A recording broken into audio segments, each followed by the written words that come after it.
This program deals with themes of an adult nature and is intended for a mature audience. The KTPF Community Talk Show is sponsored by Cregennos Castle, South Wales, one of the most haunted castles in Wales. For more information on ghostly and ghastly events, including fright nights, all-night investigations and hen parties, visit www.mosthauntedcastle.com. 5, 4, 3, 2, 1.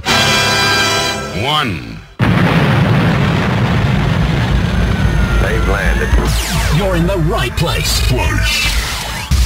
Online, on the web, and on air. All over the world. Talk Radio. You hear us, we hear you. Yeah, good evening everybody, and welcome to another live show from Manchester, talking about all things unknown, from supernatural to paranormal. Hi everyone. To cosmic, I don't know why I said cosmic, conspiracy theories, and everything that's mysterious. Hope you're well. Just to let you know that you are watching the KTPF Community Talk Show, recommended by Phenomena Magazine, the UK's leading online publication. My name is Suzanne. And my name's Steve. And we are here. And the shiny fellow in front of me is our John, all the way from Norwich. Cheers. And we are here keeping the paranormal friendly on www.ktpf.co.uk. For those of you who are new to the KTPF, Steve and I started the site back in 2007, and our mission was to try and bring the paranormal world together. In 2012, we decided to do a chat room with a difference, inviting you to engage in live friendly discussions with our special guest and various investigating groups from around the world, with a variety of topics from cryptozoology to UFOs, while encouraging you and them to share information, advice, and most importantly, friendship. Remember, collaboration, not competition. Although concentrating more on the investigating side of the paranormal, this show incorporates a wide spectrum within this fascinating subject. So if you have any questions that you can use, then you can use the live interactive chat room, where we will ask our guest for you your questions, or you can call in and ask them for yourself. Later, we will have a rundown of this month's event news from the paranormaleventsforyou.com. And before we go any further, we'd just like to acknowledge those that are in the chat room and on our radio replay, including Robert Bray and Chris Mack. So let's just see who is actually in the chat room. We've got Haggis4, which is our friend from DPH, and he's finally made it in. He has. And we have Andy707, who's sitting there in the gala listening in to us. We have Manky Hypnoman. Yes. We seem to have hypnosis on tonight, don't we? Yes. I wonder why. And yes. We've got quite a few people listening in listening to the program. Really? But as I say, please come in and join us if you are watching. You can take part in the chat that's going on around the chat room itself, or you can put your questions on there to us, or even to our guests. So you can do that, or later on you can call us if you like on KTPF paranormal show. We can't use the phone tonight because our guest will be on it. Our guest will be on it. So so we'll and either way we'll do our best to pass your question to our guest or try and answer it ourselves. Yes. Now, don't forget, if you do have a problem with live stream, touch wood, because it has been a bit finicky today. I don't know whether it's due to the remnants of Bertha that's hit the UK, but if it does go off, please bear with us. And if we can't get back to you, we will carry on recording the show just in case for our replay purposes. But just refresh normally happens. Unfortunately, earlier we had a problem with the camera, so if you might end up with a blank screen, but you may be able to hear us, so that's it. So what's on tonight? I'll tell you what's on tonight. At around 8:30 this evening, we will be talking to a qualified clinical hypnotherapist and stress counsellor, Stephen Richards. It's the name of our son, isn't it? It is. Also known as the Golden Pen, about the law of attraction and the power of the mind. Okay, and first though, we have Steve with the observations. And just speaking about Stephen Richards, it happens to be our son's name, whose wife Janice is having her birthday today. So Yes, okay. happy birthday, Jan. Happy birthday, Jan. Go on then, what we got on the old Well, observations this week, Steve? there's your first link for you. A Polish priest receives angry text messages from the devil. How about that then? 21st century. Eh? A priest in Poland has been receiving angry text messages from the devil. Father Marian Rachel from Jaroslaw claims to have received several digital missives. Why they said missives, I don't know. From the Prince of Darkness after performing a failed exorcism on a teenage girl. The Austrian Times reported that the girl's soul remains possessed by a demon, which is now firing off indignant texts to the elderly priest.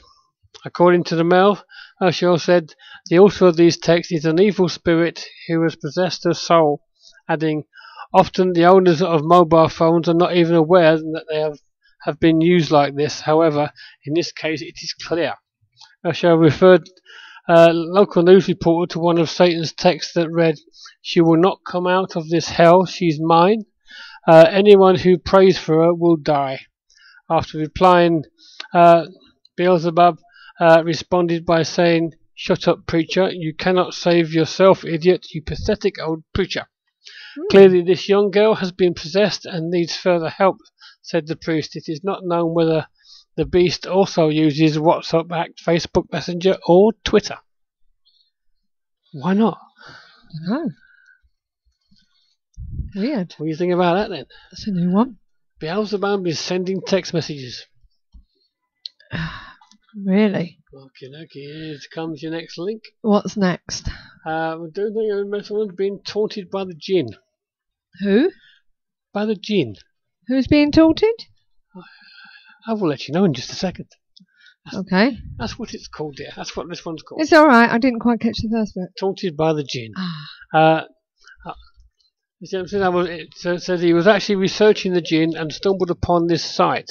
I had an experience last night, March 2013, at around 3 a.m, where I was dreaming, but all of a sudden jumped out of my sleep and began to frantically touch my surroundings. I couldn't move.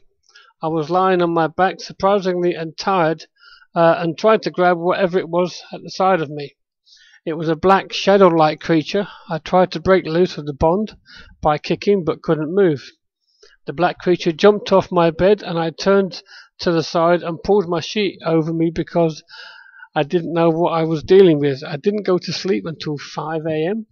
I was so baffled that I even tried to grab the creature.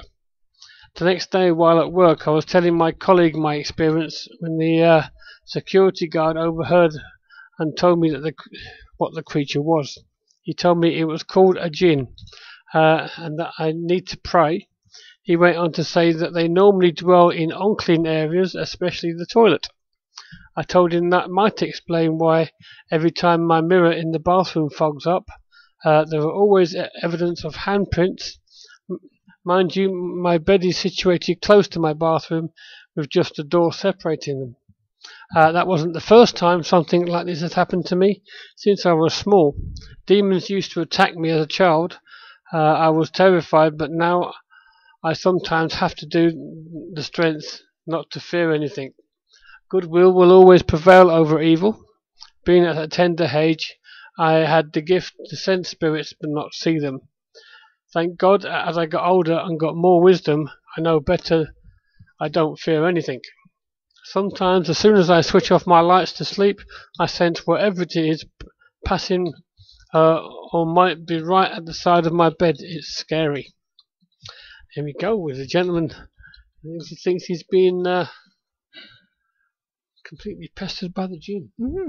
What's next? Lightning. Lightning. Aha, we're going to lightning. Okay. Just copy the link for our guests in the chat room so they can look for themselves.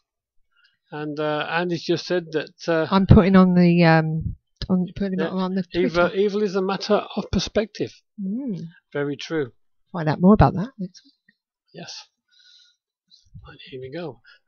Is ball lightning strictly natural, or could it be supernatural?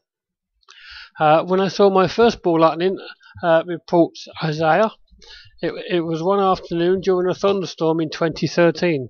However, it all began that morning when I was curious to speak to a psychic. I was desperate to, actually. After I finished with an online reading, I went to my brother's room down the hallway to tell him about my experience with a psychic. In mid-story, a thunderstorm was coming about, and there was a strike of lightning just outside. A ball of lightning approximately 3 feet above the floor and static all around it, radiating blue, stayed there for approximately 5 seconds and then left. My brother was frightened. He ran out of the room saying, "Don't ever talk to me about a psychic again." At the time, it was like a promise I made without replying. Now, after reading about encounters with ball lightning, I'm more than dumbfounded, stunned and relieved that we weren't the only ones to see it. I thought it was a sign I never visit a psychic again. At this moment, I don't know what it meant, but it still has its lasting impression on me. I believe ball lightning has more supernatural meaning than most think. Many people have been lucky enough to encounter ball lightning. Its relatively rare phenomenon. Have noted its many peculiar qualities. One characteristic often witnessed is that these buzzing balls of energy seem to move with a kind of intelligence. This might be just an interpretation, but as they move and start and stop, move around objects and sometimes enter and exit through doors and windows, whether they are open and closed. Some witnesses say it seems to be observing the environment, although others might have had psychic experiences in connection with these appearances of ball lightning. Yours is the first we've heard of, Isaiah, and of course in your case its timely arrival could have been just coincidental to your discussions of your psychic reading, but it undoubtedly made both unforgettable. Yes. What we got next? We've got a little thing on creating the paranormal. Creating? Yes, creating. So let's just put the link up. Good evening, Viscount. The Viscount has returned. He has indeed. Here we go. Creating the paranormal. The mind can tap into psychic phenomena. It can also create physical phenomena. Where is the mind?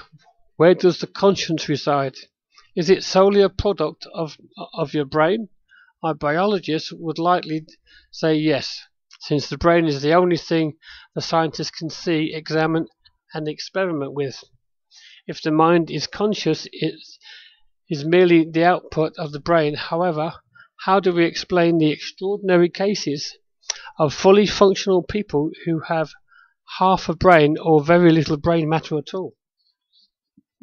A 39-year-old woman in China was found to a doctor's surprise to have just half a brain on the right side. The left side of the brain was completely missing, yet she lives a completely normal life, having completed high school with good grades. The only reason her doctors found out was because the woman came to them complaining of feeling weakness. What puzzled the doctors most was that the left side of the brain is commonly thought to control language, but this patient has no problem communicating with people, said the hospital's director of neural rehabilitation department. Yeah, okay. A woman with half a brain there who's acting normal. And there's a 44-year-old man in France was discovered to only have a thin shell of brain.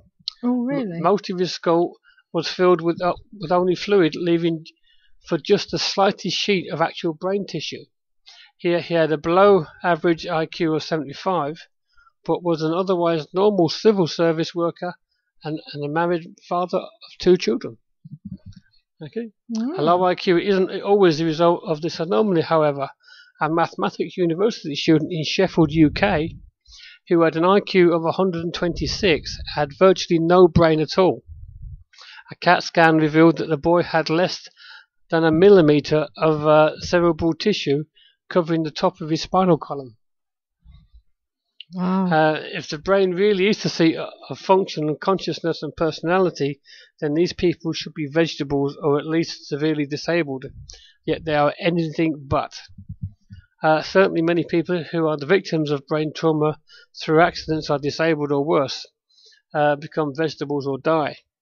Yet remarkable people like these mentioned above thrive. It could be because their abnormality occurred not as a result of trauma, but slowly over time or at birth. This allowed the brain to adapt, to hand over its high functions to smaller and smaller vestiges of brain matter. Even so, how can a fully functional, perfectly normal mind remain? The holographic brain, the answer might be found in the consciousness rather than the brain. The consciousness of these people has obviously been unaffected by their diminishing or non-existent brains, suggesting that the two may indeed be separate things. The brain may be a mechanism that expresses consciousness, but like a radio, can make a broadcast audible. Yet they are two different things. If true, then how can an almost non-existent brain mechanism continue to express consciousness? There's a lot of activity over that in the chat room. Andy says that, Viscount says, I do believe that our mind has a big factor as to why some people see ghosts, spirits, etc., and some don't. Andy707 says the brain can rewire itself. The Viscount replied that he's got an IQ of 75, or rather, the IQ of 75, his is only 60, lol. And Andy said, I agree with the Viscount. Most people I know who are psychic have had something happen to them or are functioning differently to normal. Okay, so David Lloyd's popped in and said that our consciousness is outside the brain. And Haggis 4 has said areas of the brain can reroute to other parts of the brain. So, and which is a repeat of what Andy said earlier, I think. It's very close, yes. It is very close. So, there we go. And what's next? There is your next link. And the title? The titles are, well, here's one for the guys in the US. Firefighters battle blaze at one of the most haunted houses in the country. One of the most haunted houses in the country was on fire for most of the day yesterday. Louisiana firefighters were called to the historical Myrtles Plantation to battle a blaze that started in the gift shop. The Bayou Buzz reported today. The Myrtles Plantation has been said to be one of the most haunted houses in the United States. The historical home is located at St. Francisville, Louisiana. Multiple fire departments were dispatched to St. Francisville on Wednesday at 8:03 p.m. to help with blaze. The West Feliciana Fire Protection District Number 1 and the Zachary Fire Department assisted the St. Francisville with the scene.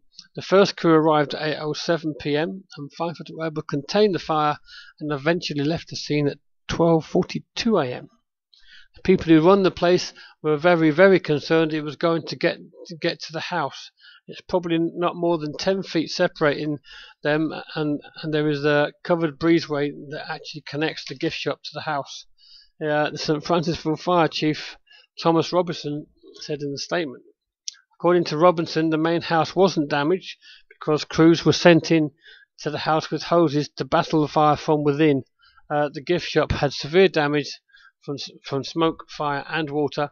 Fire investigations couldn't speculate on what caused the fire right away. The State Fire Marshal Office is investigating the cause. fire started on the first floor of the gift shop and extended up into the attic. There was limited access in the attic, and the consensus of opinion last night is that the building is salvageable if the insurance company wants to fix it. So there's no structural damage, said Robinson. So there you go. That's the actual house itself is safe, but they've lost the gift shop.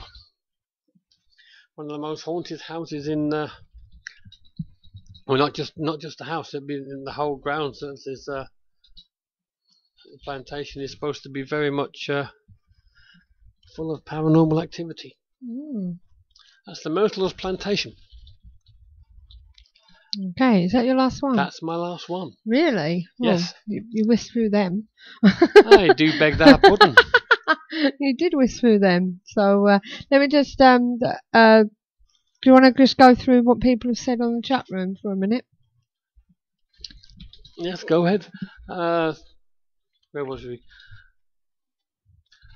David Lowe said we have 5 senses that make up our world. The world could be anything. We only perceive it through our 5 senses. Read a lot about the Myrtles, says Andy. Actually, then he goes on to say there's actually more than 20 senses. Now I count. I think Dave means 5 main senses, which I'm sure he does. And then he says that's normal for. They're having a little joke with each other here. Are they? Yes, I don't think we need to put that one out. Not that it's bad, but it's. If you're listening to us, you can join in live. It does mean more to them than it would to anybody else. Yeah, you can join in live in the chat room with our chatters and special guests over on www.ktpf.co.uk if you want to join us. So, and it's. I don't know why I just said that, but that's what you can do. Well, they can join us next week. Yes, they can. Well, there's when Mr. Andy 707 that's in this chat room, and Andy Mercer will be with us next week. Yes, he will do. Live here in the hub, as we say. That's if I pick him up from the train station. Yes, we're sure. I'm sure we will. He just let us know he's here. I seem to have proved to myself that I may be psychic. Why? You know. Oh yes, you called it on Big Brother. We watched recording Big Brother, and I said that both the favourites will be coming out, and they did. Yes, they were shocked. One for me. Everybody else was shocked, and nobody picked up on it that it could happen except moi. So that is going to be a real treat for us, Andy coming on. Yes, it will be. And if things go to plan, we will be having a little bit of a change around. Yes, we're hoping to move things around. I.e. so the camera. So that you can see what's going on next week. And what is it Andy calls himself? That bloke that knows loads of weird stuff. Yes. So that's who we got on next week. The bloke with knowing loads of weird stuff. Yeah. Professor 707, as John calls him now. I don't know. It may be tactical voting from them out there, but definitely not for me because I don't vote. No, we don't vote. So I wonder what your week's been like. Have you been watching Big Brother? Have you been looking out for the supermoon this evening? Apparently there is a supermoon tonight. I'm sure we've already had one this year, but I think we've had 2 actually. Yeah, but apparently what they've been saying, allegedly, what they've been saying is that today is the end of days again. Andy said the skies were a bit overcast down his way, which they are here. Last time our John went out for a breather, he said it was hissing down. Yeah, apparently it's the cloudy. end of days. Again, didn't we not have this a while ago? I'm sure we've reported the end of days at least 4 times so far this year. Well, apparently it's happening again. Okay, whose fault is it this time? Last time it was Ragnarok. I know. So, well, apparently the supermoon proves, according to the internet, that the supermoon proves the end of the world is coming. Okay, and with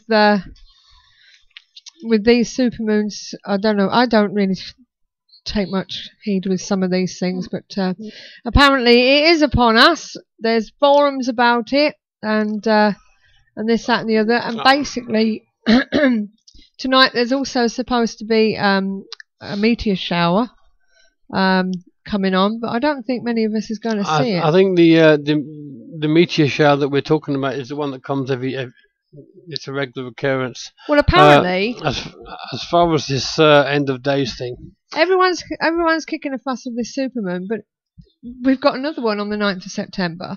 There's one on the 28th of September next year, and then the 14th of November 2016, and then again on the 2nd of January 2018. So the end of days, the end of days is going to be really slow. And it's like, why is the supermoon on Sunday so special? Well, according to astronomers, Sunday will see the moon closer to Earth than it has been in the last 20 years, for just 26 minutes at around 10 past 6 p.m, so we've missed it.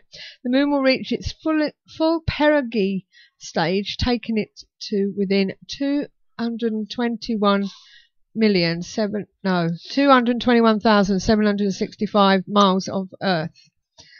Sunday's supermoon will also coincide with the Perseid meteor shower, a yearly occurrence that will see more than 100 meteors appear in our skies over the weekend. So, okay, but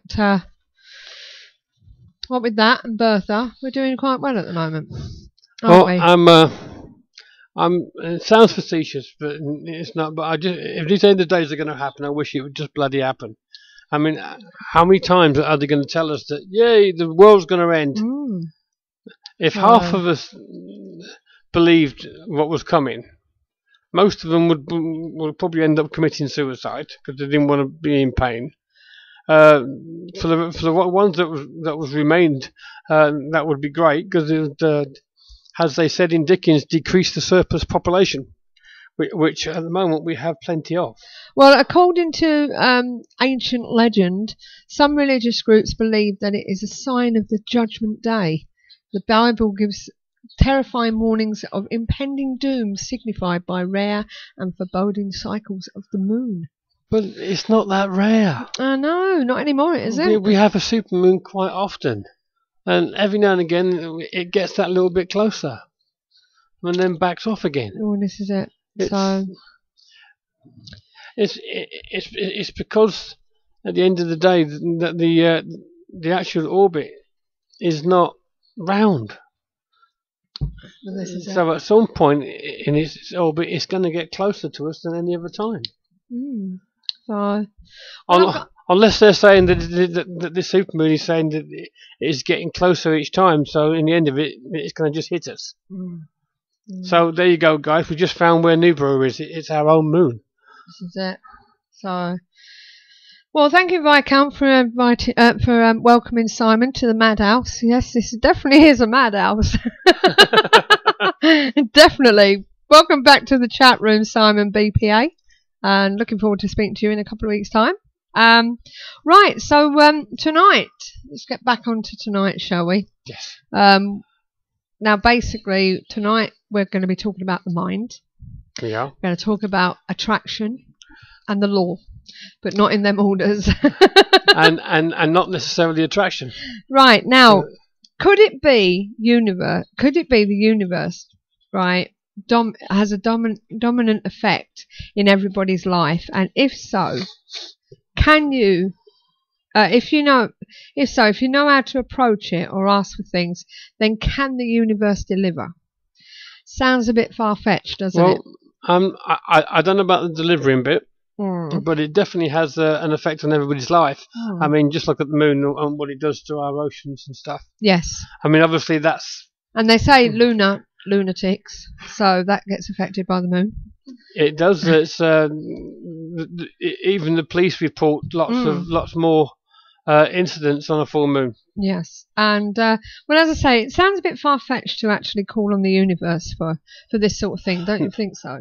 But, it does, but it's. I don't think it's going to be our most far-fetched sounding one. No, this year. But it's time for me to get hold of our special guest for this evening. Give him a call on the phone tonight. And while you're doing that, we say a big hello and welcome back to Reiki Debs. Yes, and hopefully her husband's there as well, listening. I should think Lee's there as well. So, but yeah, we're going to contact Mr. Stephen Richards on the phone. Hopefully he's going to answer me, and basically he's going to talk to us about this law of attraction and the power of the mind. Hi Stephen, good evening.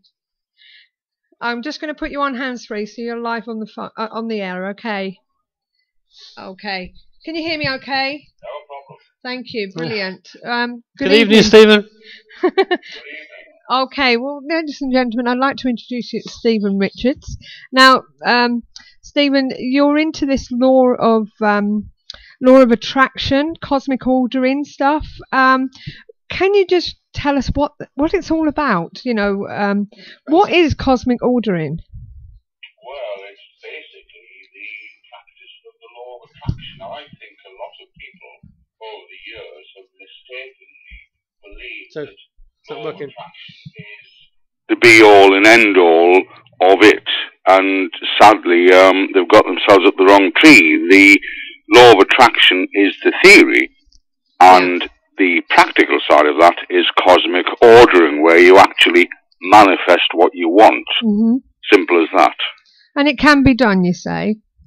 Well, I laugh at that because I don't know the outcome of what you say, because if you believe it can, it can.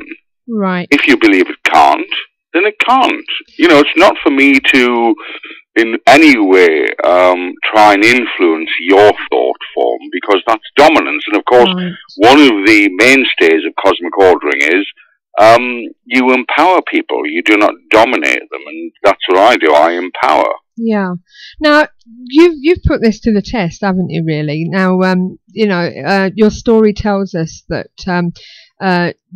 this has worked to your advantage. I believe you were penniless back in 1995. I was, literally. I know an awful lot of people have jumped on the bandwagon and claimed to be penniless. Yeah. Equally so. Yeah. But I can assure you, I was in the throes of despair when it came to having zero money. I was half a pence short, that's a UK new decimal currency, half a 1 pence short of buying a can of dog food for my dog.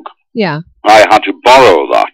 That's how penniless I was. Now, you turned this around, didn't you, for yourself? How did cosmic ordering come into your life?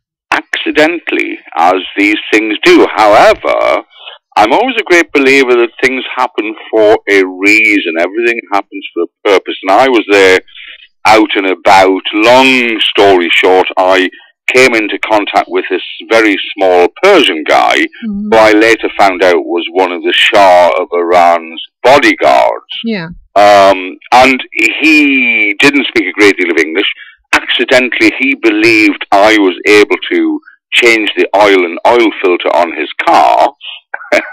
And a long story down the line, as a consequence of his learnings and teachings from my little Persian friend, I found and discovered what to me was a great big doorway, a great big black hole that attracts all the wealth in your life that you ever wanted.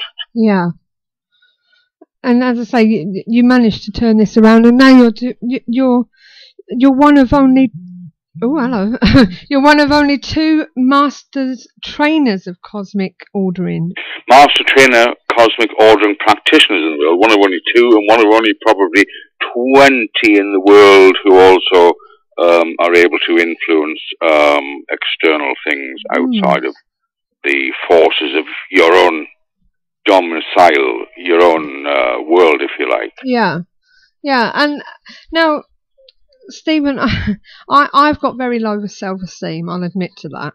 Haven't we all? Wait a minute. Haven't we all? When it comes to this, we're all bravado on the outside, but inside we're all shaking jelly. So don't think you're on your own there. No. So basically, how would I change things for myself? How would I go about it? Is it easy to do? No. Not when you've got low self-esteem, because I will give you a little tip here. Whenever anyone's got low self-esteem, the worst thing in the world to try and do is bolster them up. Yeah. Because you will never convince anyone with low self-esteem that they are deserved of anything. Firstly, you have to feel that within yourself. Yeah.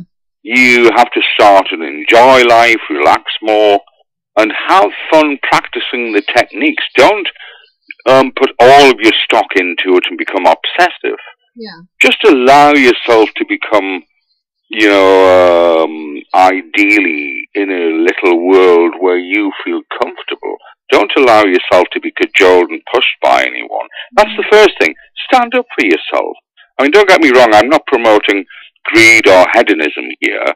Being rich isn't necessarily sort of equal to selfishness. No. And you've got to accept the United States sort of mindset here, where they outnumber we in the UK by 2 to 1 in how they go forward in getting what they want and believing in themselves.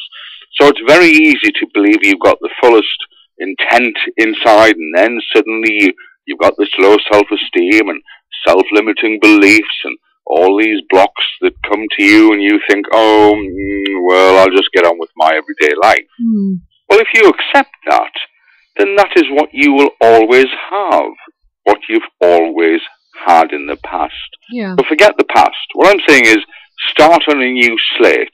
Let's start out from today, this very moment. If we look, I mean, I'm dyslexic. Yeah. I have auditory processing disorder as well. I overly produce adrenaline, or adrenaline, as the Americans say. But do I use that as a magnifier to show my limiting beliefs? No. Because if we all go back and say, look, I had an ingrown toenail, I had a bad experience with life, I had whatever, then we will use that as a stumbling block, as a hurdle that we can't get over. So no, we start on a fresh slate. I always believe that, look, when I meet people for the first time, I give them total trust. Now, that's not saying I hand over the keys to my car, the keys to my safe, and hand over all my valuables. What I'm saying is I give them trust in their own person. And on that basis, that is how we start. Whereas many other people always start off by giving zero trust and asking them to build up to it. No. If you've got low self-esteem, then you've got to give yourself total trust. You must believe in yourself. You've got to have the ability within inside of yourself to live life to the fullest. And I enable others to do the same. It takes a lot of monetary resources to live life to the fullest. So you have to accept that, look, if I want to live life to the fullest, then, being rich is not limited to financial abundance alone. It's also open to being clear of this low self-esteem. Yeah. If I'm clear of this low self-esteem, then I am wealthy in my mind. So that is the first step in doing that, by admittance. So your first step is saying, yes, look, I have low self-esteem. I admit that. Now, that's very good. It may be, you may believe to yourself, how can admitting having low self-esteem be very good? No, you've admitted that you've got something that you're going to work on. And you work on it thread by thread. The worst thing is to take it as a whole larger image. Do it piecemeal, bit by bit. Get out of bed in the morning, look in the mirror, look at yourself directly and say, today is going to be my best day ever. See what true wealth is in your life, what it means to you, not what it means to someone else or what the mass media has given us as propaganda in our minds. Many people in the UK, and I always refer back to the UK because sadly the UK has fallen behind immensely, and there's so much guilt that if anyone puts their hands up to admitting to wanting wealth, to wanting to be financially abundant, it sets them apart. But why should that be? And we then have to come up against what we believe is a great big barrage of insurmountable obstacles that stop us getting to where we want to be. Yet everyone wants money. It's crucial to man's survival. We can't pay our bills by kissing and hugging each other. Yeah. You know, money may not be and should not be the end by no means. No. But by the same manner, we can't exist without it. You know, not in this modern world, not in this Western society. So we have to accept in a like manner, we need money to sustain us. But life isn't all about money. It simply reverts back to, have we got good self-esteem? This is it. Steve's got a question for you. Sorry to interrupt you there, Steve. One of our listeners, my account, has asked, where did you go to learn this? I went to the universe. I went to the University of Life, where I picked it up from, because it is very easy to say, yeah, everyone. I mean, I'm astounded when I say to people, all right, how would you place a cosmic order? And they sort of give me 1,000-yard stare. Yeah. And go like, write it on a bit of paper, put it on a board, put it on a manifesting board, or I don't know, whatever.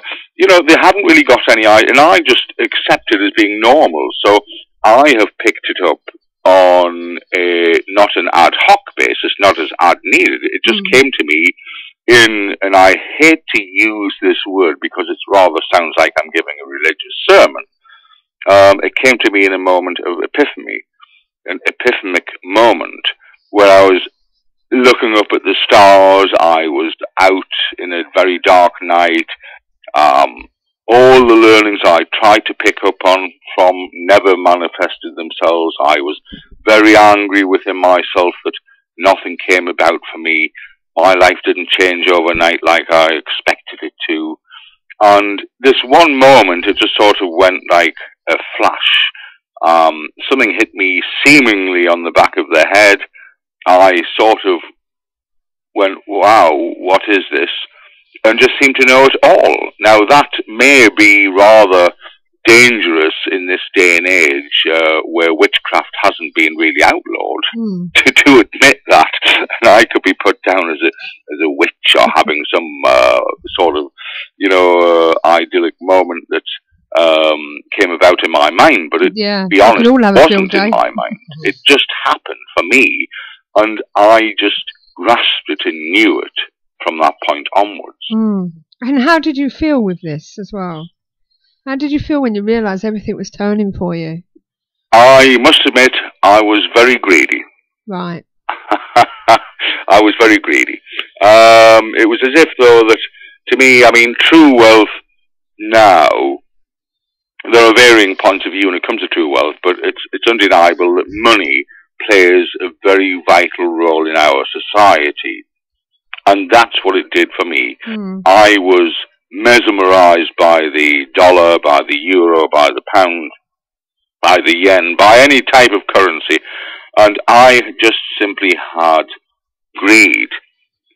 You know, and that caused one or two little problems in my life because I wasn't giving anything back.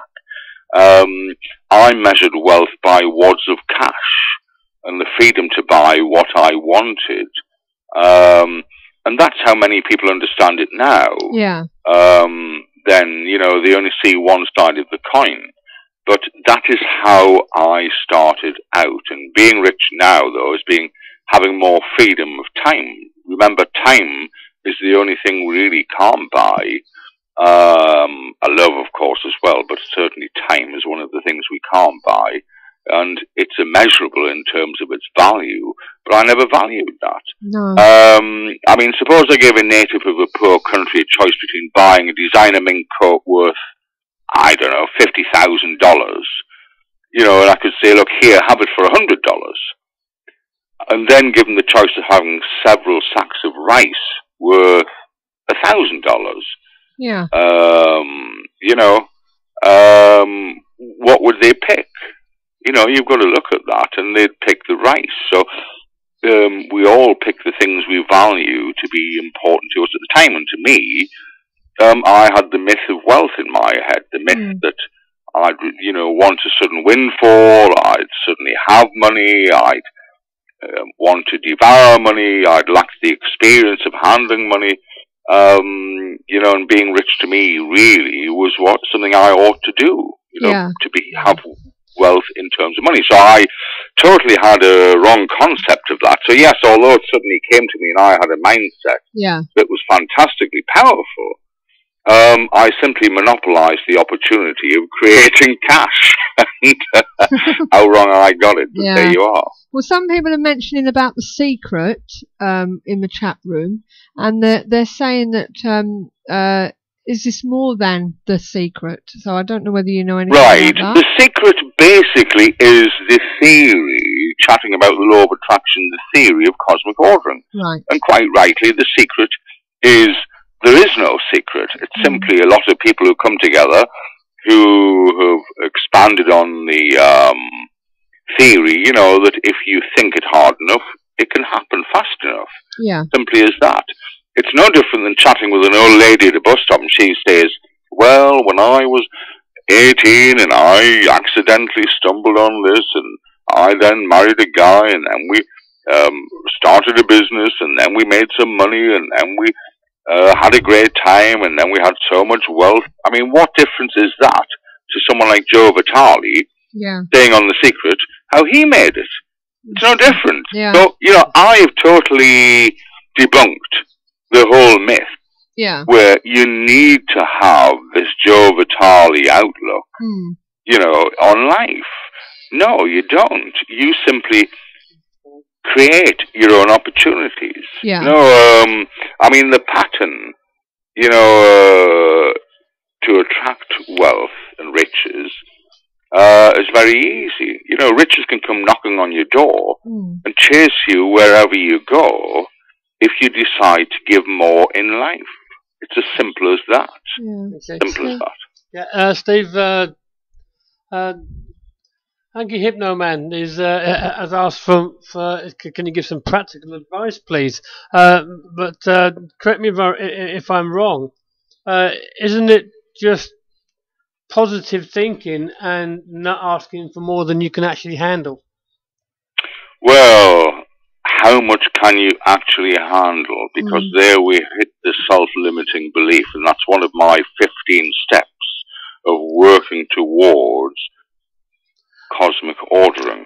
And if you believe that you are not able to handle whatever, and you only want whatever you're able to handle, then you immediately hit self-limiting belief. Yeah. You know, so I don't believe there is any amount. Look, did Richard Branson, when he was running his record business from a barge, did he believe that he couldn't handle, you know, $1 billion? No, of course he didn't. He never had any limits on what he could handle. And therefore, I always say, always have an air of expectancy. There are no limits. Yeah. There are no limits. You're only limited by your own limiting mindset. Right. When I said about limits, Simon, what I meant was Stephen. Don't ask. Sorry, Stephen. Don't ask to be a history professor if you know nothing about history. I always say, always order within the bounds of your own capability. If you're 75 years old and you think you're going to play soccer for England in the World Cup, then that is not within the bounds of your capability. However, it is far easier to manifest $1 million than it is to play for England the World Cup at the age of 75. I can tell you that. And it's far easier to manifest $1 million than it is to manifest love. Yeah. That is the great big difference. Always order within the bounds of your capability. And if your self-limiting beliefs are saying to you, I'm only able to handle, you know, $10, £10, 10 yens, 10 francs, 10 whatever the old currencies, then that's all you'll ever be able to handle. Yeah, your eyes will go wide. Yeah. Your brain will start to spin. The monkey chatter will come in. The mind chatter will start to happen. And you won't be able to pursue what it is you really want to pursue. That's why I'm saying, really, put your order, put your cosmic order, put your manifesting desires on the back burner. Once you've made them, once you've decided what it is you want, it's on the back burner, but it's still working its way through. It's imagine we're in a theatre. The curtains are closed, waiting for the first act to start on the play. We can hear noises behind the curtain. We hear music. We see the curtain moving. You know, that's the back burner. Yeah. Then we're sitting there and we're looking at our watch and thinking, it's already past a minute past now. And then we start to obsess and think, is that curtain really going to open? What's going on? Come on now, I've come here to watch it. Yeah. You know? And then, woof, curtains open and there it is in all its amazement. Well, I'm getting screamed at in the chat room by various people. You will. How do you do this? What are the 15 steps? Can you please tell us how this is done? Everybody's yelling at me. They said, can you tell me what you have to do to, you know, and about these 15 steps? Because obviously it's going to be slightly different for everybody. Yeah, it's going to be different for everybody. But how do you start the road on this? How do you do it? Right. Well, we start with something called belief. Right, okay. If you set out on a journey and you believe, you know, you're going to see Aunt Mary, you're going to give her a gift, what do you imagine in your head? You imagine arriving at Aunt Mary's. You see you giving the gift to her. That's it. Okay. So the power of belief, that is the first thing. That's called the power of positive thought. Right. So then we move that into the power of words. Okay. You know, and words are magnificently powerful. They're things that when we use them in a very clean way, in a very clean terminology, not, I'm sick of my life, I'm sick of what I've got. No, it's, I will have more, I know I'm going to have more, and more is coming to me. Now, that's a very positive affirmation. However, do you know how many people in the world can really create a positive affirmation to themselves? Not a lot, really. Only those who've got true belief in themselves. They know it's coming. Not when I win the lottery. It's sort of, I am going to win the lottery. Not when. I am going to win. Even, see, we can move to back before when is if I win the lottery. Then we move to the one when I win the lottery. But when has got no time. It's got no schedule. It's, I am going to win the lottery. I am going to do whatever. And that positive mindset then makes you move into that first stepping stone. Yeah. And we have to then listen to the power of our inner voice. Remember, negative thoughts generate more causes for negative thoughts. Yeah. You know, and they've got no place in our life. It's very easy to say this when someone's sitting there with a utility bill on the desk or table or floor and they're looking at it and thinking, how will I generate the income, make this happen? But if we allow that to implode into our lives, then we're flooding our lives with negative thoughts. So we must start with the power of positive thought. Yeah. Then we've got the power of positive energy. Everyone is filled with potential energy. Again, how many people use that potential energy? Very, very few. We have to then move on to the power of objectives. Armed with our positive thoughts, then we start and focus on our goals. So, we've eliminated the negative, we've instilled the belief, and we're using the power of positive words and positive thinking. Now we start to go, aha, if only I could get that job, if only I could get that whatever. So that positive thought then comes through, and you have to have that conviction, filled not just with conviction, but hope and confidence on that. And then we have the power of now. That's the power of positive will, where you know it's not just going to happen soon or one day or in the future. No. It's not, I will soon be rich. That does nothing for me. No. It is, I am rich. Okay. You know, I am rich. And then we also have to generate that positive thought process are those people who are rooting for us, who are around us. If you're surrounded by negative-minded people who love misery and, you know, that sort of thing, catastrophe, they're always reading the newspapers and rattling off about misery and catastrophe. If you associate with these miserable people, you're going to be as miserable as these people yourselves, you know? Yeah, yeah. So then you need to power up your potential for success. How do you do that? Simple. Gratitude. And gratitude, do you know, gratitude was the first form of worship ever. Yeah. Do you know, people worship this god, this deity, that deity, but you know, gratitude was the first form of worship ever. And you know, how many people have forgotten that? Billions. And in its own right, it implies the acceptance of a power greater than yourself.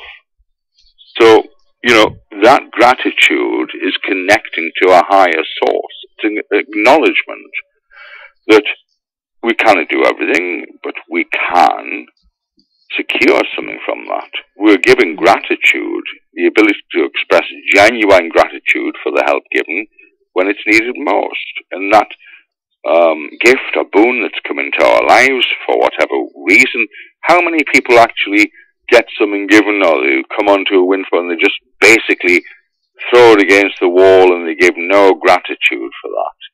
So having a gratuitous nature is very important. You know, on that side of things, you also need to follow your dreams. You know, you need to literally realize that, be conscious of what wealth is. You know, given the power of your mind, you need to understand that, is it happiness or success? Which one do you want first? Sounds very much like the power of prayer, Stephen. Well, I'm going to tell you the power of prayer. There is a succinct difference between the power of prayer and cosmic ordering. There is a great, big, massive difference. The power of prayer is simply where people have hope of something happening, whereas cosmic ordering, you're actually making something happen. That's the difference. So prayer does not even come into it. You know, prayer's not got any really way, you know, of measuring up, you know, to that side of things. You know, but certainly the preparing to manifest, as I say, my 15 steps on that. One, firstly, is empty yourself of catastrophic vibrational negativity. That would take a whole hour on its own to explain. Be non-judgmental. Yeah. Now, let me use a religious terminology, but I don't like to do that. But judge not, lest you be judged.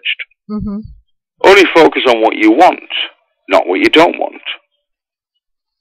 And never forget who you are. Yeah. That is very important, because if you forget who you are, well, how are you going to find yourself? Jettison your emotional blocks.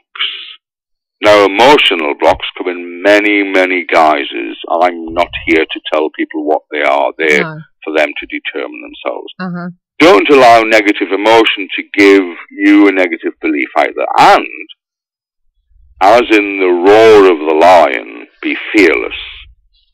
Be fearless. That is the other point. And don't just want something either. You really have to desire it. It's not a case, oh, I fancy a new pair of shoes, or a new handbag will go nice with that, or I fancy a hairdo. No, that's no good. If that's all what you're saying, then it never happens. Sorry, that's not desiring it. Also, pain, emotional pain. We all carry emotional pain, every one of us. But we have to rid ourselves of that. That's very difficult, but that's the 9th step. The 10th step is challenge your emotions. Become strong.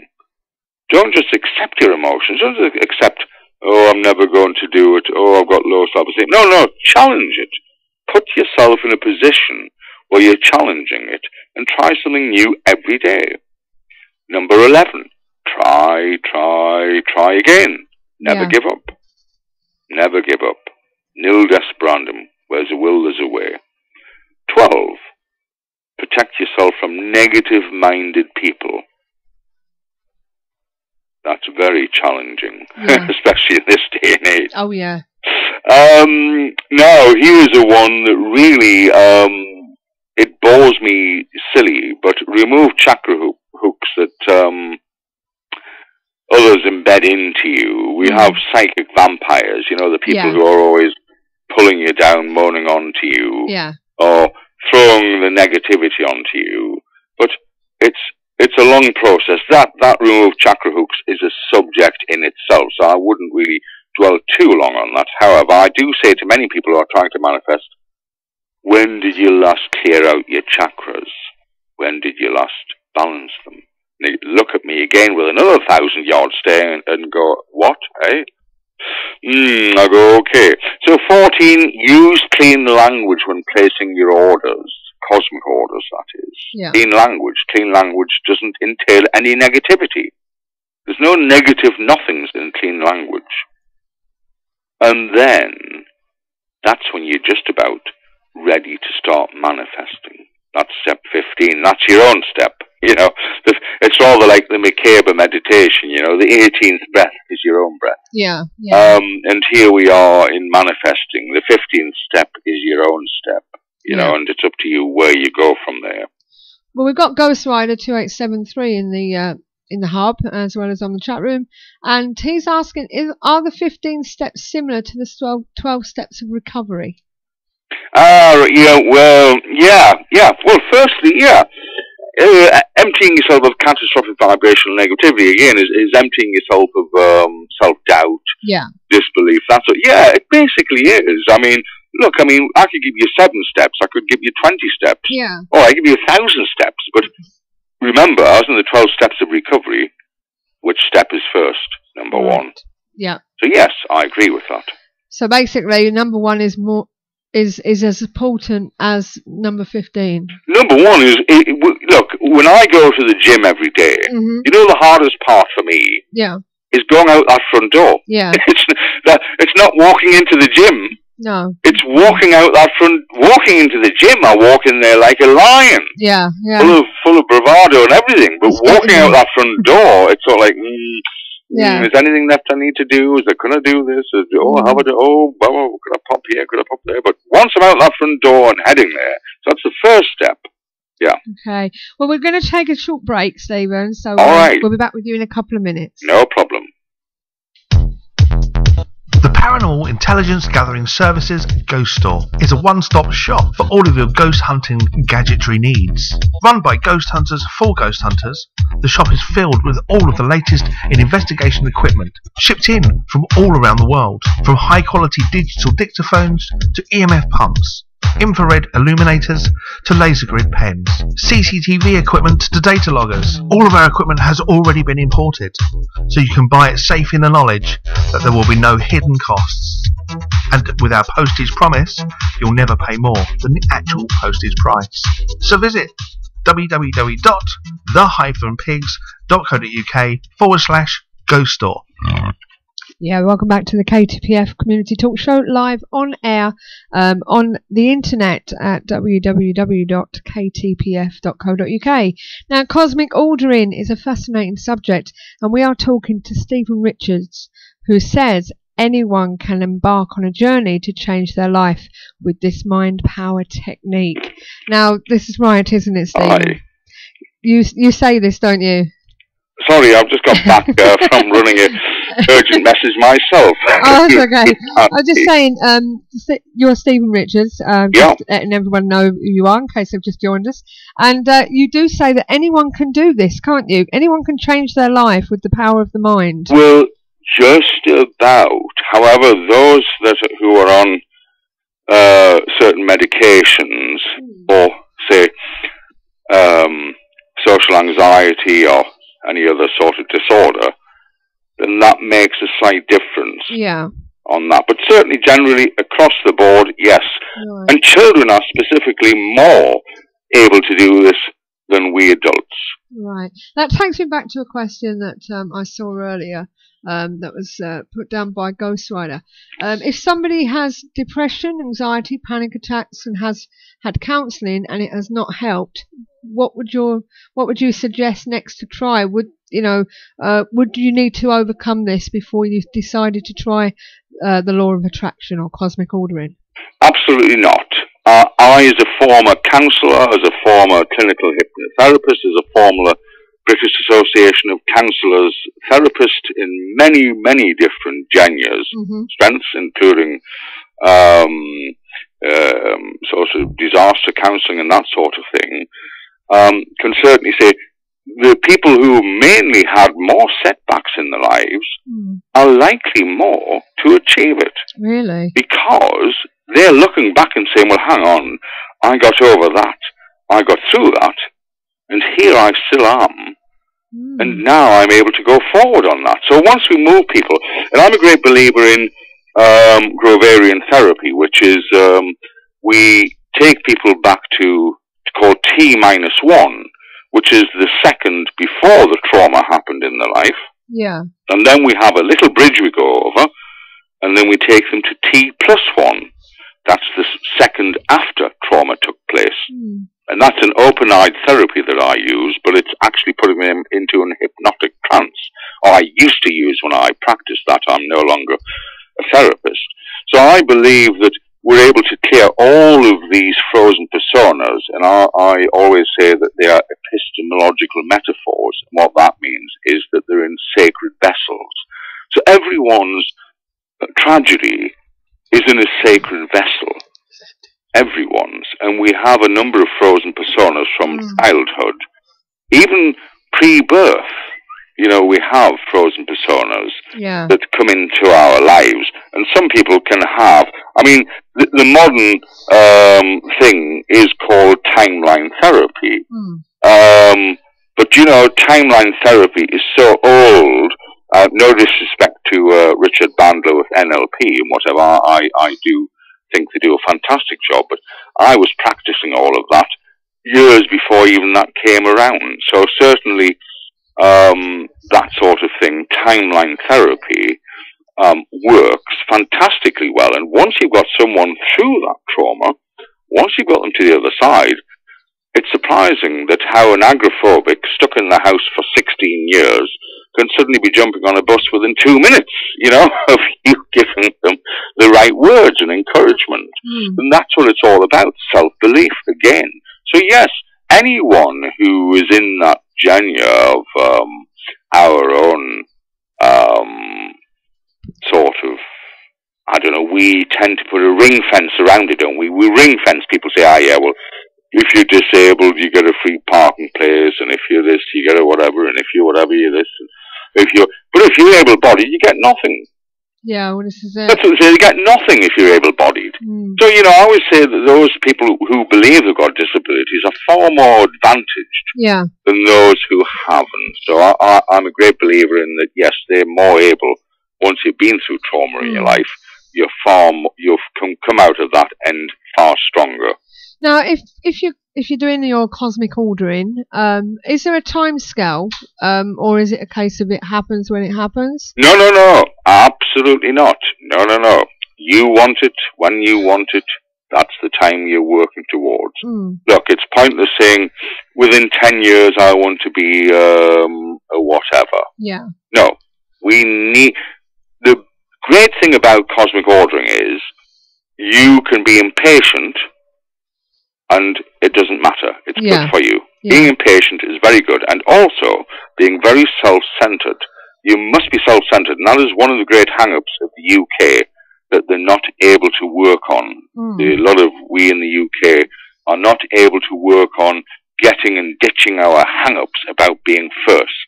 Yeah. But you've got to remember, if you want to be an Olympic champion and win the gold medal, you must put yourself first. You must always believe. And then, only then, can you reach down, lower your hand, and help whoever else is below you up. You can't push someone up to the top and then expect them to reach down and help you, not with the beliefs they might have. No. So with your beliefs, positivity, channeling in the right ways, gratitude, all of the 15 steps that you went through, yes, of course you're going to reach down and help someone. That is the nature. But you must first get yourself up there, and you must be self-focused, self-generating, self-domiciled, and push yourself in that direction. Then, when you're there, then start to help. Because I always look at it as a bullseye going outwards. You must be in the bullseye.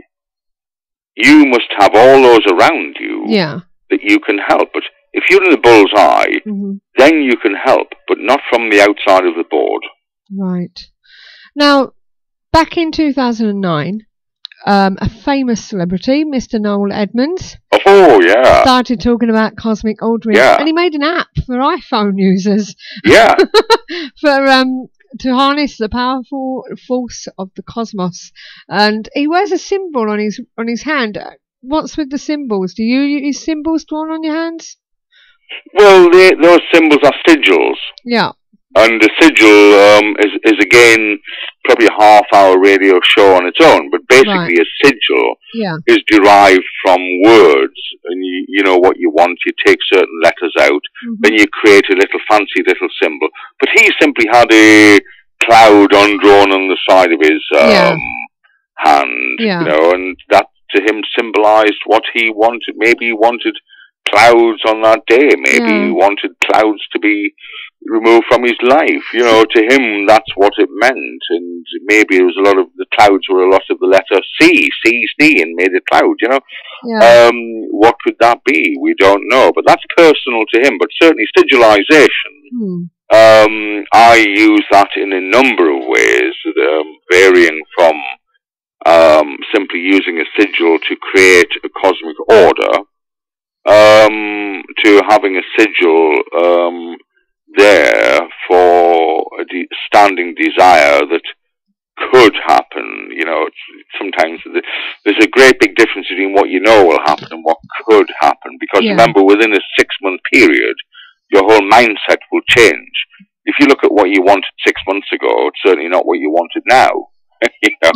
And there's a danger, isn't there? The danger is, yes, I wanted that 6 months ago, but now I don't want it. So could this app help you? Do you reckon? Could apps help you, or is it just a gimmicky thing? What's a gimmicky thing? The app that...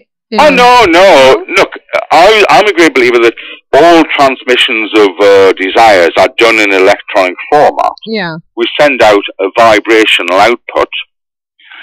If we have a high vibrational output, that means we're happy, we're confident, all the self-limiting beliefs have been dropped, then we're able to progress. And if we've got an app, and that app's making us confident, look, if you've got a little 4-leaf clover in your pocket, you've got a lucky penny, that's your app. Right. It's an app. You know, a lucky penny is an app. A 4-leaf clover is an app. All these things are just aids to giving you boosts of confidence. Yeah. And if you believe that's giving you a boost of confidence and you feel better, it's all like footballers and sportsmen will say, oh no, I only wear this yellow neckerchief on the day because that's the day I won the whatever medal. Yeah. So I always wear a yellow neckerchief, blah, blah. Well, that's their app. Right. You're just giving them confidence. So yes, anything that gives you confidence, anything. Right. I'm not cared what it is and how silly you look. You know, if you only go out with a saucepan over your head because you once won something with a saucepan over your head, then that's your app, and that's confident to you. Now, Steve's got a question for you, but before he goes into that, I just want to say, if anyone's on Skype at the moment and wants to ask a question, just message me first on Skype so I know you're there, and then I'll give you a call. Steve, you've got a message, question. Yeah, earlier on you mentioned about everything coming in and something in the mind. Is meditation a big part of this? Oh yes, absolutely. So I sound like the dog. I sound like the Churchill dog. Oh yes, oh yes, oh yes, yes, absolutely. The meditation. I start off my day with not just straight meditation, but I do have meditation on the start of the day, maybe 10, 15 minutes. But the meditation is simply one of the best ways that you will literally rid yourself of a lot of baggage. Saying that, long story short with meditation, you do not need to sit cross-legged. You do not need joss sticks. You do not need bells, rings, and whatever happening, or anything incense burning. You can meditate just sitting in a seat. I meditate even while in traffic jams in my vehicle, my car. So meditation does play an important role, certainly in terms, and don't forget, a lot of the SAS, the Special Air Services in the Army, they use meditation because it allows them a sort of 0.25 seconds faster reaction. It gives them that faster reaction time.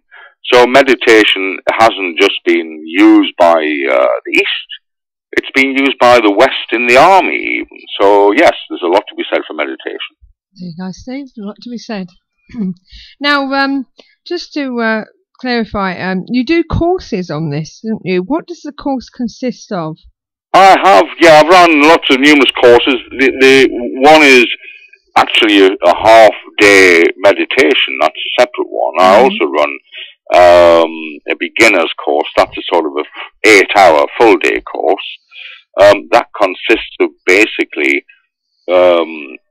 opening out the roadway to, you know, starting out of manifesting what you want, and you know, breaking down all the emotional walls, the negative self-emotions, that sort of thing, releasing trauma, you know, getting yourself ready. Because remember, you could just jump into the next course, which is the advanced one, but you're jumping in there without releasing trauma. You've consciously got negative thoughts, so we're going to replace those negative thoughts with positive ones. I'm going to build a stronger sense of self-confidence. You're empowering yourselves with, you know, you're becoming your own motivator, that sort of thing. And then, you know, going through the golden gates of happiness to the next course, and that's the advanced one. So yeah, so there's a lot to do. And then the next course then was a 2-day one, which, you know, I used to run over a bank holiday weekend. The beginners on a Saturday, and then the Sunday and Monday were the advanced one. You know, and then that's where we start to learn all about manifesting and listen to lots of audios and getting you in a connective state to actually place that cosmic order. But I also run various other one-to-ones where people come to me for one-to-ones, or we have managers of some high-ranking rock stars or whatever, and they say, oh, the career's down the pan, can you help them get the confidence back or whatever? So I'll do that sort of thing, you know. So there's an awful lot more I do. Also, lots of healing I do, you know, over the airwaves and that sort of thing. But again, these are things that are far more advanced and nothing for anyone who just simply using the law of attraction to get what they desire to even interest themselves in. Yeah. Now, how much do these courses cost? Well, normally I think if I must admit, I'm not one to organise these, so I don't know. But I do charge for the rock stars. I charge up to £25,000. Wow. Well, one rock star who I can't tell you his name. Yeah. Now we know how you become a millionaire. I beg your pardon? He said, now we know how you become a millionaire. Well, this one rock star was caught on one of the commons in a camper van with someone in a very compromising position, and his management got onto me, and he wanted to get the star back on the rung of the ladder for an international pop career. So I said, well, get him to ring me, you know, and of course I know, well, he'll never ring me, of course he never, and he did, I went, hello, so-and-so, right, okay, so I spent a week working with him. And I said, look, when you get on, he was due to go on the Parkinson show. When you get on the Parkinson show, I want you to give me some hand gesture. And I told him the hand gesture. to show me you're all right. Yeah. And he did do the hand gesture. He was all right, and he went back on the rung of the ladder to his international stardom again. Yeah. But like anything, I knew there was only a veneer that I could do with him because there were deeper-seated problems. So it lasted about 3 years, and then unfortunately he crashed his car into a shop somewhere. Sad as it is, but that is the sort of thing I can do. But if we go down to one-to-ones, yeah. £1,750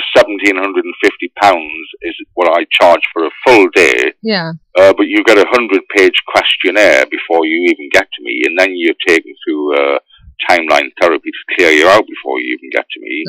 And then you get to me, and then you spend 8 hours with me being accelerated to where you want to be. So that's a minimum of £1,750 for that. Wow.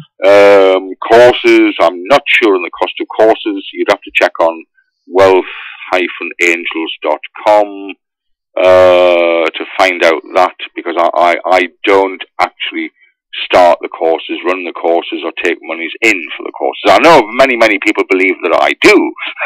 They believe I'm in I've got a till and I'm pressing the keys on the cash till, getting the money coming in. But that doesn't happen that way. You know, eventually the money comes in down the line to me.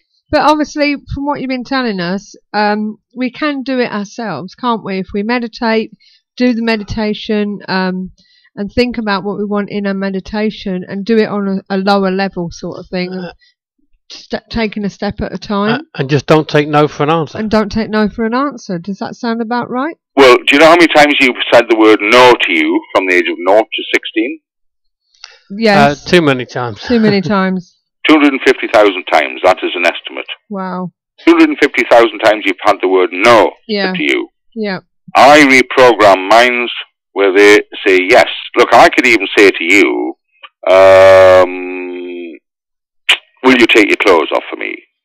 And you could say yes on the conditions that you jump off the Eiffel Tower or something, you know. But, you know, so we're saying yes with conditions. Yeah. There's always a yes with conditions. We condition ourselves to say no, no, no. But you know, when somebody approaches us on the street and they have a little clipboard and say, could you answer a few questions? We hate to say no, don't we? We always say, oh, I'm busy, I'm this, I'm that. We hate to say no. We hate to say it, because no is a very emotional word. So yes, rightly so. Don't use that word no. Let's ditch it. Also, very basically, if you want to, on a low level, do it yourself, write out your order. Yes, do what Barbara Moore said. You know, write out your order on a bit of paper, but use it in clean language. Don't say, I'm sick of my life, I want a better life. Say, I'm heading towards a better life. My life is better. Now my life is going better in a safe and natural way. Remember, safe and natural. Yeah. Don't want good health and then end up in hospital having a heart transplant. We want good health in a safe and natural way. Yeah. We want it to happen in a safe and natural way. So that's the first step. Secondly, put yourself in a low state of meditation, then just allow yourself to ruminate. Just allow yourself to concentrate on what it is you want to have happen. Breathe in the light through the head and let it channel through the body, going through the chakras, through the throat, through the abdomen, down the pelvis, down the legs, into the ground, and so good and so nice. And then we come out of that, and suddenly, even our nasty neighbour is suddenly a nice person. You know, we believe even the dog that bit us when we got off, whatever, however, is a wonderful dog. You know, we have all these good and positive thoughts. That's that step. Then there's another step. Get yourself a hypnosis audio somewhere. Self-hypnosis. Learn self-hypnosis. Take yourself down into a deeper state. Then there's the next stage if you want to use it by pineal gland activation. Now, that's a very difficult one because usually from the age of 14 onwards, the little pineal gland has went from a grape into a little raisin. It's become so atrophied and damaged. It's so difficult. But I have a Cosmic Golden Connection audio that's no longer commercially available. I think third-party sellers on Amazon and wherever, they have it, Cosmic Golden Connection. And that does all the work for you. It activates, it pops, and we hear sounds in our heads going, oh, what was, many people contact me, what happened? I heard a pop. Yeah, well, we're just putting a bit of puff into that atrophied grape. It's a raisin. We're never going to get it back to a grape. Never. I mean, never. We need to do all the surgery in the world. We'll never do that. However, we can just give it a little blow up inside, and then we start and channel that through our third eye, and then we can send out that to the universe, to the ether, to, you know, where all that storage warehouse full of goodies is waiting for. So that's that stage. And then there's another stage up from that where we can use a cosmic ordering activation process that anyone with high blood pressure would never be advised to use. So I can't really mention it here because if anybody passed over from it, I would be sued. But I have used it on courses with people who have done a low blood pressure check on them. Firstly, to check they're all right, and I've shown people how to do it. So we go through those techniques. So there are about 4 different ways to do it. Then there's the ultimate way where you just do it ad lib, ad hoc, as and when needed. Then you're really doing it. That's what I tend to do now. I just don't even think about it. It just happens naturally without trying. That's when you become the Grand Master. And I'm not in any way elevating myself. Anyone can become as good as me and better. There are better people than me, believe it or not, because they concentrate night and day on it, you see, where I just tend to hit in and hit out and do it, and that's it. But anyone can become fantastic at doing this. Anyone, as long as you're not on medication for mental illness and that sort of thing. But anyone. And I'll give you a little clue here, though. Usually in the UK, by the time someone's 54, if they haven't achieved their dream, they'll throw in the towel. That is the optimum age. So if you're over 54 and you've still got a dream and you're chasing it, still don't give up on that. It just means everybody else has given up who's over 54, except you, who are very special then. You know, but that was through a survey of 250,000 people. That age came about. Women are slightly higher. Women are slightly more. Women will achieve more later on in life than men, because men give up earlier. But once women hit into the 30s, that is when they will achieve far more. They will start to surpass men in their achievements, and they will go on longer achieving, whereas men will give up sooner. Okay, right. Going back to your pop star that you mentioned, I think it was a pop star. Somebody's asking, do you think it's because he came to you that he's now become so successful, or is it more the fact that he needed something at the time that's made him feel better? He needed something at the time. He was very successful before that, but it went down a bit. He had this sort of low self-worth, self-esteem. He'd had a few problems in America. Then he come back to this country. Then he was in the newspapers for a few misdemeanors he'd done. And his management believed that he needed this bolster on that basis until he was prepared to admit it and accept it. I couldn't work with him. He did. He rang me. He said he did need it. He accepted it. On that basis, I helped him through a very hard time in his life, but I did not cause his fame. I simply put him back on track. And I did tell him that it would probably last about 2 or 3 years. And as it happens, it was about 3 years to the day when the misdemeanor, another one happened. On that basis, then, would he come back to me? Well, he hasn't. He should come back to me if he wanted to get back on track. But again, until we've done some far deeper work, we would just be simply veneering over that. And I can veneer over that excellently. I'm the world's best veneerer over problems. Right, Stephen, so how can we find out more on this subject? Well, if you want more, you've got cosmicordering.net. You've got wealth and -angels.com. And just Google me, Stephen Richards, Stephen with a PH, author. I don't want to bore you with all the plaudits and books I've written and everything. It'd be so many. I couldn't. I mean, many people come to me and say, "Oh, I've read your book." I say, "Which one of 100?" They go, right. So, help yourselves. The world's your oyster. You'll find out so much. And there's so much you'll find out on spin-offs, not about me, but from me to other people. and what can happen. So always have an open mind, always have an air of expectancy. Okay, well, thank you very much, Stephen, for giving us your time. It's been a great pleasure, especially to those who want to channel their positivity in the direction of creating wealth in all manner of forms in their life. So it's been my pleasure. Thank you ever so much. Thank you. I hope to get you on again sometime Thank in the future. Bless you. Bless everyone else for listening. Thank you, Stephen. Good night. Bye-bye, Richard. Bye. Bye. Good, Richard. Simon, you're doing well, you are. I'm You're not with it, you, are you? Richard, Simon. No, when it comes to names tonight, I'm not. Oh, I don't know. Well, what do you think to that, guys? There's some people off the fence, on the fence, either side of the fence. So it basically goes down to the fact that, you know, I did hear him say, I meant to have mentioned it, that somewhere along the line he did say on another show that he doesn't believe in karma, and he don't feel as though this is anything to do with that and the negativity side of it. So, but it was interesting, I must admit, and he's turned himself around. I can see why where he's turned himself around if he's earning that sort of money now, you know.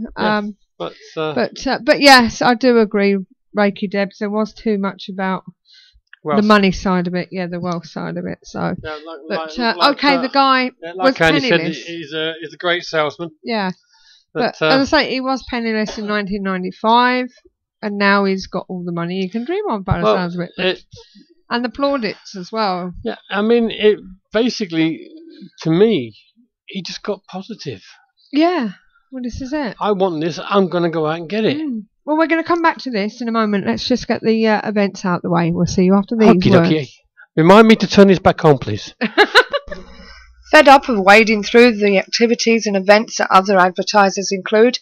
Find just what you're looking for at paranormaleventsforyou.com, your one-stop paranormal directory.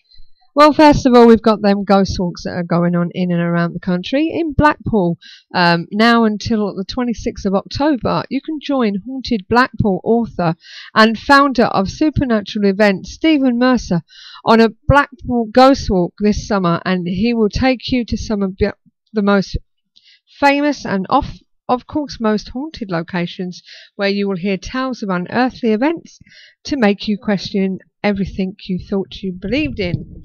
The spooky stroll begins at the front of the North Pier at 7:30 p.m, just beneath the LED advertising screen, and lasts approximately 1.5 hours, and is fully accessible to all and family friendly. So visit www.blackpoolghostwalks.co.uk for more details.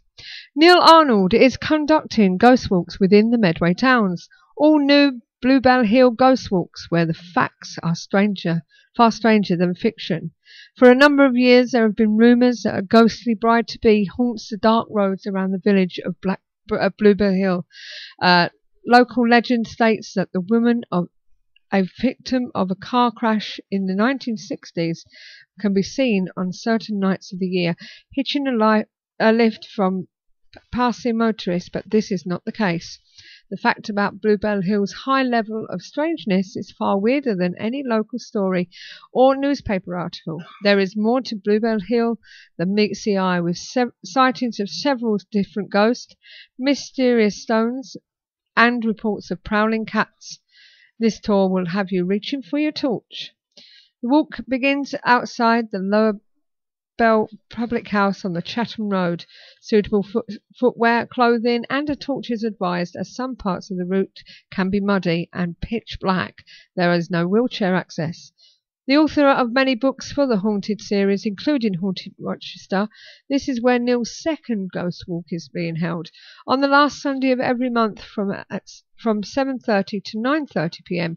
You can meet outside Medway's Little Theatre, opposite Rochester Railway Station, and finish at one of Kent's oldest pubs.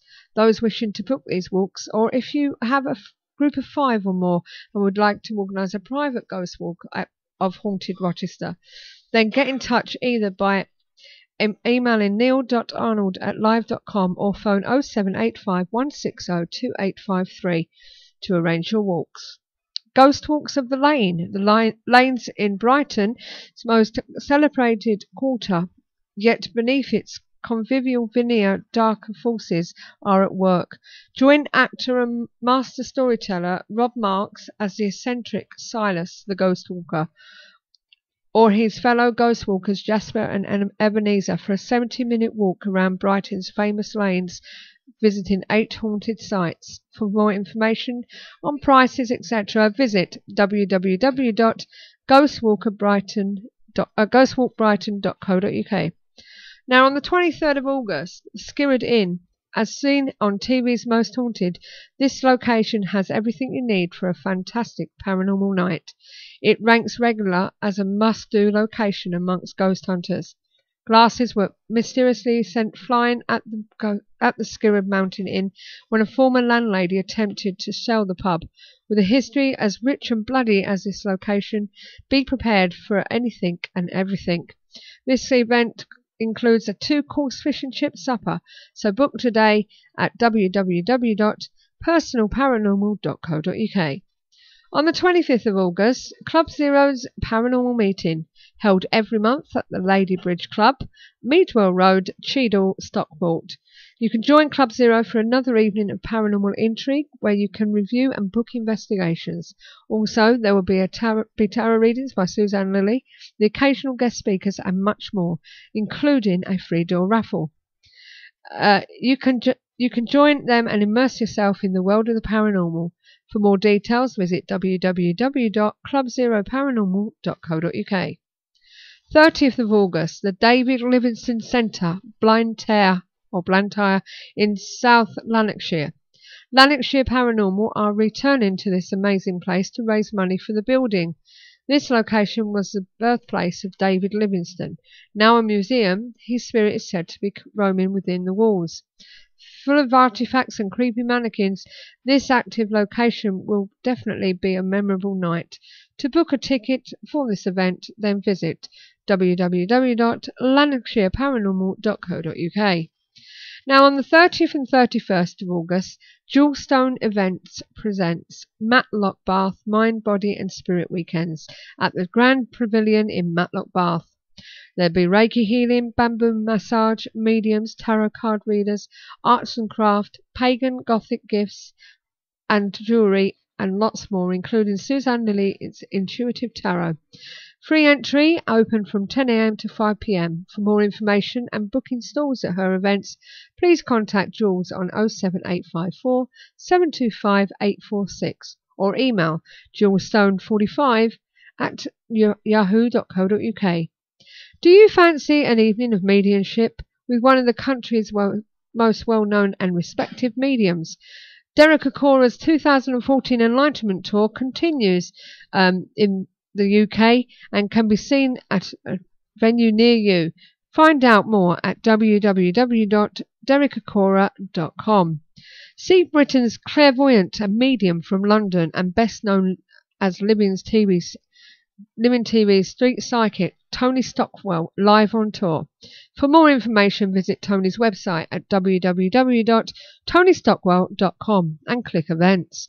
And finally, Colin Fry's Voices from Heaven Tour 2014. Join Living TV's psychic medium Colin Fry for an evening of clairvoyance. Colin continues his countrywide tour of the UK. For more information, visit www.colinfry.co.uk. Disclaimer: Paranormal Events for You support quality events. If at any time a company attracts negative press through their own actions and fail to immediately deal with the situation in favour of the greater mass, i.e. the public, then ParanormalEventsForYou.com reserves the right to remove any mention of that company from their publications. So check out the one-stop paranormal directory for more investigations and events, available now. ParanormalEventsForYou.com also offers banner advertising for only £10 per year. See our website for more details. ParanormalEventsForYou.com, your one-stop paranormal directory. Well, that's the events for this week. That's going to be there for the rest of the month. So, and just to remind everybody, if you do know of anyone that is connected to Compass Paranormal, mainly the main operatives, can you please ask them to contact us regarding the show that we're putting on at the end of the month? We would like to get their side of the story. Yes, we do want both sides of the story, and maybe they can enlighten us as to what actually went wrong from their side. Yes.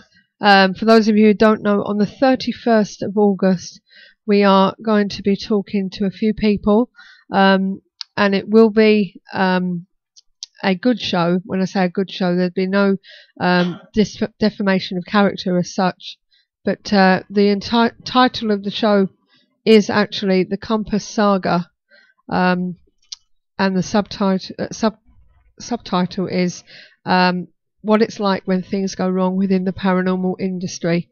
So if you want to join us for that and find out what's going on, what has gone on, but we would like to hear from those that owned Compass Paranormal, not Club Zero, ones that own Compass Paranormal, so that they can come forward and give their side of the story and see what happens. But please join us for that one. We will have Simon from BPA on the show as well. So, all fingers crossed that happens soon and everything goes well afterwards, because we have actually been not warned as such, but friends of mine have said that I've had a couple of people said that it may not be a good idea that we do this sort of show, but I think it needs to be out there, don't you, Steve? It's a twofold thing. One, we aim to show that what has happened is affecting other groups as well. Yes, it is. Because obviously they're being painted with the same brush. Also, we're talking about people who have lost their hard-earned money for one reason or other. And for us with groups, they're the people that we want, and because of what's happening or what's happened, although it can affect everything. Obviously, there's a lot more going on that we won't be able to talk about on the night for legal reasons and so on.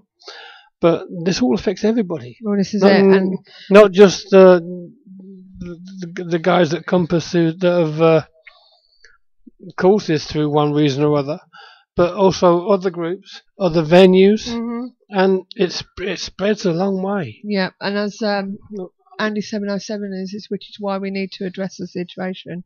We're all being tarred with the same brush. Yeah, but this is it. So yeah, I mean, we are keeping the paranormal friendly, but we do it also for the members out there that go to these things. Well, this is it. We have to be a voice for them as well. And as I say, I do hope that some of these people aren't right. That it could be the end of us, but no. We'll see what happens. No. Cosmic ordering, not going to happen. Cosmic ordering, yes, definitely. Yes, we are not going to no be end of us.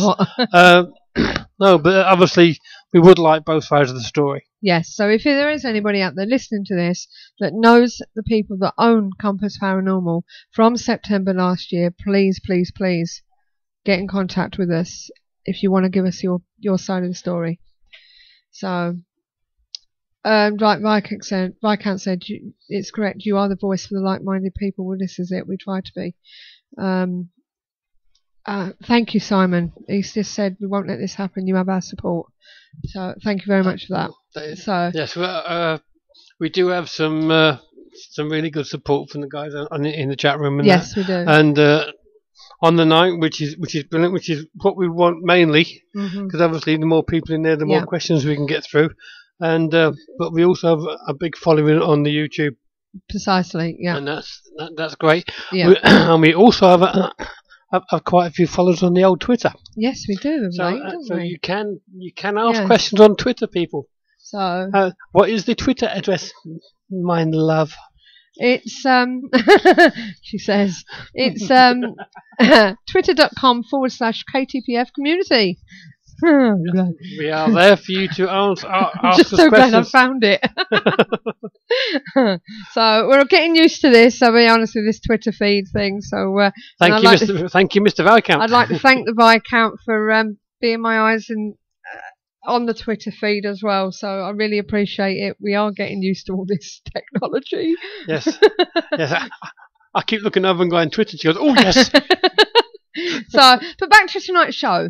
Yes. Yeah. Back to tonight's show. Right. What did we think about this cosmic ordering? As I say, it's nothing to do with karma. Well, what comes around goes around. It's got nothing really to do with that. Like I was saying before you went into the events, which there was plenty of. Thank you all you guys out there for advertising on the old paranormal events for you. Basically, what this guy's done is he's stood up and gone, sod this. Yeah. I want to be doing that. And he's put everything in place so he can go and do that. Yeah. It's being positive about what you want and knowing where to go and get it. I wish I mean, the guy is obviously not stupid. And like Andy said, he's a great salesman. I need a hypnotherapist to come along and tell me not to be low self-esteem, not to do this, not to do that. I need to be put out, I think, or put down, one of the two. No, it's always going to be positive. And like the Viscount said, positive attracts positive. Yes, it does. So, but, ring me. Ring me now. And he said, okay, and book you in for next week. So, but, I don't know. I think I need putting down. Forget putting up. So, I think what cosmic ordering does, it puts what you want and where you want to be into words. And sometimes we have to actually get those words out there and just hear it ourselves, and that puts us in a forward frame of mind. Yeah. What do you reckon, guys? Yeah, that's what I think. So, but, you're coming up in 3 weeks, are you, Mr. Viscount? You'll have to pop in and see us. Yes, you will. So, say hello to us. And he's with us next week. Yes, he is. That's what my next venture is going to be saying. Thank you, David. And, now, David, you said what I said sounds about right. It does sound about right, doesn't it? So, but, right, so I basically think that's about it for tonight, don't you? It is. It was. It's been interesting. I mean, like Andy said, from the way he was talking, he's used to talking to Americans. Yeah. Because so a lot of what he said, he connected to wealth and things like that. Yeah. Which is not usually a British thing. Even though we want the wealth and stuff like that, we don't usually talk about it. No, this is it. Until tonight, I want to be rich. I don't know. And I'm going to be. Coming soon. Right, okay, let's tell you what's coming up. Just a bit of a heads up. On the 24th of August, our guest is Alison Winrider, who will be doing readings live. Yes. So if you want a reading, contact me at admin@ktpf.co.uk. You need to be on Skype so she can hear you, and then she'll give you a reading. But if you contact me, then I can put you on the list. I think I've already got Andy Mercer already on the list. I'm sure he said he wanted a reading. So that's on the 24th of August, okay? Yeah. Our very own rescue medium. Yes. So basically, Alison will be back with us. She's settled down in her Spanish home, so she's back on board with us again. So I'll. And he said that's a short. That's a short for Andy. So don't forget, it must be. It's better if you do it by Skype, because then she'll be able to hear you. Okay. So it will be better that way. Well. Next week, ladies and gentlemen, we've got our very own friend Andy Mercer. He's coming up to stay with us for the weekend, so and we'll be with us Saturday night on Invest. Yes, we're going to talk about all sorts of weird and wonderful stuff on Sunday. Yes. Now, just to let you know, if you're new to Andy Mercer, He's in the chat room, but he's been in the field of the paranormal for many, many years, involved with both researching and being part of various paranormal groups. Companies, not groups. He has a vast knowledge of all things paranormal and is into conspiracy theories too. A regular to the show, both as a guest and in the chat room. He joins us live to talk about past life regression and hypnotherapy, exploring the myths. Plus, we hope to conduct a live demonstration on the show. Dun dun dun. So let's hope that goes well. So, what do you think? So, and if it makes me think I'm a chicken, I'm going to lay an egg in his head. So that's what we're hoping to do. That is why we're having a turnaround with the camera, so that we can get it all on camera. And I hope that the situation here will be okay for him. So we're going to hopefully do that. But either way, we will be talking about past life regression and hypnotherapy and exploring the myths of that. And I would like to say he's also very knowledgeable on all things religion. He is, actually. He's a very knowledgeable man. Like he said, he wants to join the team as the person who knows a lot of weird stuff. So now, don't forget, if you would like to be on the show, then email us at admin@ktpf.co.uk. We are always open to discuss any specific area of this genre, including ghosts, monsters, psychic phenomena, and other supernatural and unexplained mysteries. Okay, remember, this is your show too, so get involved. We hope you've enjoyed tonight's show, and we look forward to having your company again next Sunday at 8 p.m. on www.ktpf.co.uk. Thank you for listening to the KTPF Community Show, recommended by Phenomena Magazine, the UK's leading online publication, and sponsored by Craigienos Castle in South Wales, one of the most haunted castles in Wales. For more information on ghostly and ghastly events, including fright nights, all-night investigations and hen parties, visit www.mosthauntedcastle.com. So until next time, all that's left to say is remember to, Steve, keep the paranormal friendly. Good night and God bless. Good night. This is where it's at. To see in the night, to measure the spike, to see how cold it's been. I buy my kit so I won't forget the ghosties that I have seen. The Paranormal Intelligence Gathering Services Ghost Store. So visit www.the-pigs.co.uk/ghost store.